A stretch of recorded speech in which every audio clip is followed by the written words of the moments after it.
जी, अस्सलाम वालेकुम काबिल एहतराम नाज़रीन। नाज़रीन, आपने प्रॉपर्टी ख़रीदी या प्रॉपर्टी बेची या गाड़ी वगैरह परचेजिंग की और उसमें अच्छा खासा आपने टैक्स पे किया।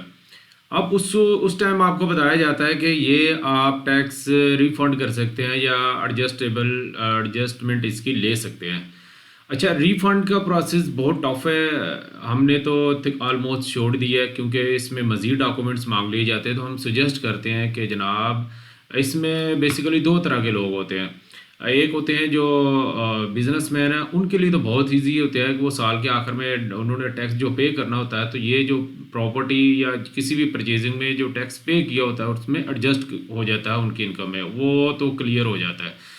लेकिन मामला आ जाता है सैलरी पर्सन का, क्योंकि वो हर महीने अपनी तनख्वाह से टैक्स कटवा रहे होते हैं। अब उनके लिए प्रॉब्लम होता है कि ये इवन लाख लाख तक टैक्स की कटिंग हुई होती है पूरे साल की जमा पूंजी के बाद वो एक प्लॉट खरीदते हैं, तो उसको वो कैसे वापस लें। वापस लेना बहुत मुश्किल होता है, तो उसकी एडजस्टमेंट के लिए वो डिपार्टमेंट में जाते हैं। तो वहाँ जैसे कि बदकिस्मती से होता है, लोग पहले कहते हैं कि भाई हमारे पास तो इसका फार्मेट नहीं, आपको फार्मेट लेके आए, एग्जाम्पल लेके आए। हो सकता है उनके कंप्यूटर में भी हो, लेकिन कहते हैं ना कि जब ट्रक की बत्ती के पीछे लगाना होता है तो इस तरह के हीले बहाने बना दिए जाते हैं। तो मैं आपको डिटेल के साथ बताऊंगा कि वो लेटर किस तरह का है, वो फॉर्मेट किस तरह का, वो फॉर्मेट भी आपको दिखाऊंगा, किस लॉ के तहत आप ले सकते हैं, वो भी बताऊंगा, और इसके लिए मज़ीद डॉक्यूमेंट्स क्या चाहिए, वो भी बताऊंगा। तो लिहाजा बराए मेहरबानी वीडियो को डिटेल में देखिएगा और कोई चीज़ हाइड ना कीजिएगा। सबसे पहले तो मैं ये बताता हूँ कि ये मेरे पास टैक्स आर्डिनेंस 2001 है। इसकी कॉपी आपको इंटरनेट से भी मिल जाएगी, डिस्क्रिप्शन के लिंक भी आपको दे दूंगा, बहुत इजी है। आप 149 इस वक्त मैंने सेक्शन खोला हुआ है जिसमें सैलरी के टैक्स के बारे में बात की जा रही है। तो उसमें बड़ा वाजे किया हुआ है कि ये टैक्स डेफिनेटली डिपार्टमेंट में जो भी जहाँ भी आप जॉब करते हैं, आपका अकाउंट डिपार्टमेंट आपकी तनख्वाह से काटता है। आप अपनी सैलरी स्लिप में भी देखा होगा, और एफबीआर को जमा करवा देता, आपने खुद से नहीं करना होता। और उसमें उसने लिखा है कि अगर इस तरह की कोई एडजस्टमेंट मिलती है एडवांस टैक्स की सूरत में, यहाँ तो आप इसका एडिशनल का लफ्ज़ यूज़ किया है और इसकी डॉक्यूमेंटेशन लिखी हुई है कि ये आप कर सकते हैं, बिल्कुल अलाउ है। तो आपने जो लेटर लिखना है, ये रेफरेंस भी साथ कोड करना है, और अगर कहीं पे ज़रूरत पड़े तो इस मेरी वीडियो से भी आप स्क्रीनशॉट लेके उनको कह सकते हैं जनाब ये वाला लॉ है, इसके तहत मैं आपसे एडजस्टमेंट मांग रहा हूँ। लेकिन उम्मीद है मेरी अकाउंट ऑफिस में बात भी है, वो कह रहे हैं कि हमें जो भी सैलरी पर्सन है पूरी डिटेल के साथ हमें लिखे, तो ऐसी बात नहीं है कि हम उसकी एडजस्टमेंट ना ले, उसको जो टैक्स है रिफंड नहीं, इसको एडजस्टमेंट कहते हैं, एडजस्ट ना करें। तो सबसे पहले आते हैं कि जनाब आपने लेटर कैसे लिखना है, उस फॉर्मेट में चलते हैं आपको लेके। बड़ा सिंपल सा लेटर है। ये होने को आपने देखा है कि कोई डिपार्टमेंट है या कंपनी है तो उसका एक फॉर्मेट, स्टैंडर्ड फॉर्मेट होता है। तो इंडिविजुअल नॉर्मली अकाउंट ऑफिस को कोई भी लेटर्स या एप्लीकेशन नहीं लिखते। ज़्यादातर उनके जो डिपार्टमेंट होते हैं या सब डिपार्टमेंट होते हैं या उनके जो कंसर्न अफसर होते हैं वो अपने कंसर्न स्टाफ की तरफ से लिखते हैं। तो मैंने भी इसी तरह का फॉर्मेट बनाया। अगर आप डायरेक्ट लिख सकते हैं तो इन अल्फाज को चेंज करके कर सकते हैं, तो सेम इस तरह का फॉर्मेट बना सकते हैं। मैंने ये बड़ा सिंपल से लिखा है, एक कंपनी है उसने अकाउंट ऑफिस को लिखना है और इसकी हेडिंग दे लिए कि adjustment of with holding tax from salary. ज़ाहिर है जिस एम्प्लॉई के नाम से लिखा जाता है उसका कोई नंबर होगा और उसका नाम होगा और उसका जनाब डेजिग्नेशन होगी, जैसे मैंने एफएम ये फोरमैन लिखा है। ये वाला जो रेफरेंस है ये लाजमी लिखना है, क्योंकि इसी रेफरेंस के तहत आपकी सैलरी से टैक्स डिडक्शन होती है, जैसा कि मैंने आपको पहले बताया, और इसी के रेफरेंस के तहत आपको रिफंड के अल्टरनेट जो एडजस्टमेंट है वो होगी। अच्छा, एडजस्टमेंट क्या होती है कि जैसे कि आपकी सैलरी में आप देखेंगे कि हर महीने 20,000 30,000 ये जितनी भी आपकी सैलरी है, 6 लाख से ऊपर जो सैलरी है उसके ऊपर टैक्स होता है, तो वो कट रहा होता है। तो वो क्या होगा, जितना आपका टैक्स है उसको वो पे रोल में उसको क्रेडिट कर लेंगे। क्रेडिट करने से आपका टैक्स वहाँ पे माइनस आएगा। तो माइनस मीन कि आपका जितना टैक्स कट गया उतने महीने या उस अमाउंट तक आपकी टैक्स कटिंग नहीं होगी। तो डेफिनेटली ये बहुत अच्छा आपका रिलीफ है। आगे वो बड़े आम से अल्फाज हैं कि उन्होंने लिखा कि ये एम्प्लॉई है, इसकी जनाब परचेजिंग इसकी पर्सनल, ये पर्सनल परचेजिंग है, इसी बिजनेस परचेजिंग टैक्स की बात नहीं कर रही, क्योंकि अब सैलरी पर्सन को तो बेसिकली बिजनेस अलाउ भी नहीं होता। अच्छा, उसने की थी, उसका टैक्स कट गया है और ये टैक्स एज़ पर लॉ उसको अलाउ है कि उसकी एडजस्टमेंट हो जाए। इसके बाद अंडर मेंशन बिलो और करेक्टली, अच्छा उन्होंने साथ ये भी कह दी कि हमने बड़ी जरा तरीके के साथ सफाई के साथ अलग-अलग मेंशन कर लिया। अच्छा कुछ लोग लेटर लिखते हैं तो ये टेबल नहीं बनाते, टेबल ना बनाने की वजह से जो आपका जो है अकाउंट डिपार्टमेंट है उसको प्रॉब्लम होती है कि ये किस टैक्स की बात कर रहा है। तो बेहतर आप ये सिंपल सा टेबल बना दें, एक टैक्स है, दो टैक्स है, दो तीन है, चार हैं, जितने भी हैं ये नॉर्मल मैंने लिखा। मैंने एक एग्जांपल लिया है कि एम्प्लॉय की, और बहुत इंपॉर्टेंट है ये सीपीआर नंबर। मैं आपको ये सीपीआर भी दिखाऊंगा कि ये सीपीआर होता किस तरह का और कैसे मिलना, बल्कि इसकी एक वीडियो भी है, आप मेरे चैनल पे जाके आप देख सकते हैं कि ये सीपीआर आपको कहाँ से मिलेगा। क्योंकि बाज़ का लोग परचेजिंग करते हैं तो ये नहीं पता होता इसका सीपीआर कहाँ पे है। तो ये आप वीडियो देखिएगा, इसमें आप बड़े आसानी से वो दे सकते हैं कि ये सीपीआर आपने लेना कहाँ से है।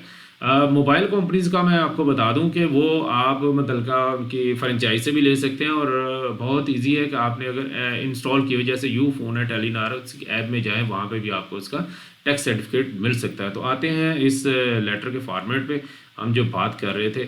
अच्छा वो जो सीपीआर वहाँ पे है, मैं चलो ये सीपीआर भी दिखा देते हैं आपको। पहले जनाब इस तरह का सीपीआर होगा, ठीक है, ये एफबीआर की लिखा होगा और ये नंबर है इसका। आईटी के साथ लिख लें तो अच्छी बात है, नहीं तो जो पूरा नंबर लिखे मैंने हाइड किया हुआ। तो ये पूरी डिटेल है, बेसिकली एक प्रॉपर्टी का सीपीआर है जिसमें बताया हुआ है कि किस एरिया की प्रॉपर्टी थी और कितनी अमाउंट थी और कितना टैक्स जनाब इसका कटिंग हुई है। और डेफिनेटली आपका नाम है तो उस बंदे का नाम भी होगा, उसका सीएनआईसी भी होगा और नाम भी होगा। ये सीपीआर है, ये आपने लाजमी अटैच करना है। अच्छा वही सीपीआर का नंबर आपने यहाँ पे कॉपी कर लेना है, और ये सीपीआर नंबर नाज़रीन वेरीफाइड होता है, जो मैंने उस जो वीडियो में बताया भी हुआ है कि आपने वेरीफाई करना है, कैसे करना है। तो ज़ाहिर है जिस साल ये कटिंग हुई है वो है, और मैंने बताया था कि एम्प्लॉई की मिसाल लिया है कि इसने बेसिकली एक प्रॉपर्टी थी, उसको उसने सेल आउट किया। सेल आउट पे जो टैक्स लगता है वो 236C लगता है। तो मैंने एग्जाम्पल लगाया कि 45,000 रुपया उसने जो प्रॉपर्टी थी अपनी उसको सेल आउट करने पे टैक्स पे किया। फिर उसके बाद किसी जगह पे और उसने अपना घर या प्रॉपर्टी ख़रीदी तो उसके ऊपर 236 के टैक्स पे किया, जो कि अंदाज़न है कि 21,000 रुपया था। इसके बाद उसने जो पैसे बचे उसने एक गाड़ी भी ख़रीदी, गाड़ी पे भी अच्छा खासा उसने टैक्स पे किया, ये 231 के बी होता है, और ये 28,000 था। इसके बाद ज़ाहिर है वैसे मैं नहीं सुजेस्ट करता कि आप मोबाइल फ़ोन का 1,000 या 2,000 के लिए लेटर लिखें, ये एक मुनासिब चीज़ नहीं है। अगर आपकी ज़्यादा टैक्स हो गया तो फिर इसको भी साथ शामिल कर लेने लगे आप। तो जनाब उसने सेल फ़ोन जो 2024 में यूज़ किया तो उसका 3500 रुपये। नॉर्मली जो डेटा पैकेज यूज़ करते हैं हमारी ये बड़ी ये ऑब्जर्वेशन है कि ये 3,000 या 3500 रुपये टैक्स उनका बन ही जाता है। अच्छा इनको सबको फिर टोटल भी कर दें कि जनाब ये टैक्स बन, ये जनाब 97,000 जैसे इस बंदे का बना है 97,500 रुपये, ठीक है। और ये एम्प्लॉई मेल भी हो सकता है, फीमेल भी हो सकती है। ऐसा नहीं है कि ये फ़ीमेल के लिए नहीं जनाब, ये सब के लिए है जिनकी भी टैक्स कटिंग हुई है, जिनके नाम से हुई है वो लिख सकती हैं, इसलिए मैंने यहाँ पे भी ये मेंशन कर दिया।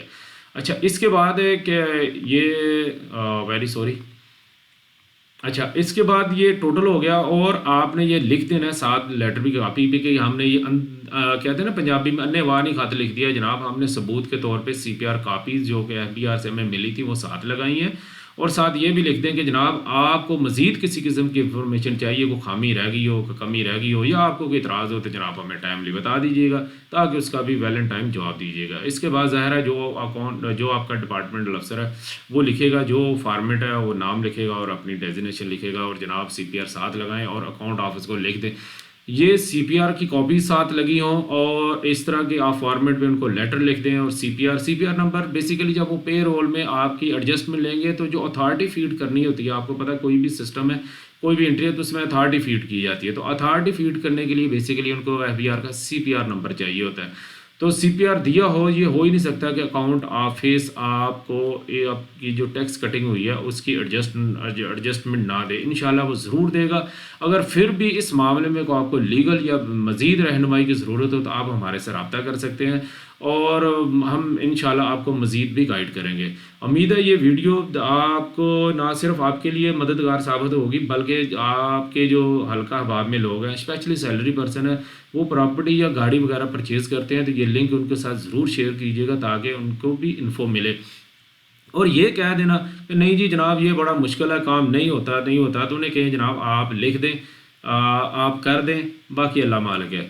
क्योंकि आप हिम्मत करेंगे, आप लिखेंगे कि आप ये आपका राइट्स है, ये नहीं है कि आप भीख मांग रहे हैं या आप जनाब वो पंजाबी में कहते हैं कि ये चवल हो गए, ऐसी बात नहीं है। लॉ में बिल्कुल ये बड़ा क्लियर है, जैसे मैंने आपको टैक्स ऑर्डिनल 2001 का शो किया है कि आपकी तनख्वाह से जब टैक्स कटिंग हो जाएगी तो आपके फर्दर टैक्स चार्ज नहीं होगा। लेकिन एक सिस्टम है कि वो प्रॉपर्टी का जो मामला आता है उसका नाम ही टैक्स का विद होल्डिंग टैक्स दिया गया है कि वो उसको एडजस्ट कर सकते हैं, आप रिफ़ंड कर सकते हैं, आप उसकी एडजस्टमेंट ले सकते हैं। रिफ़ंड जैसे बताया कि मुश्किल काम है, एडजस्टमेंट बड़ा आसान काम है। तो आप अगर इस तरह की कटिंग आए तो ये आप ज़रूर करें। इंशाल्लाह आपको इसका अच्छा रिलीफ मिलेगा। अपना और अपने से उम्मीदा वाबस्तों का बहुत ज़्यादा ख्याल रखिएगा। अल्लाह हाफिज़।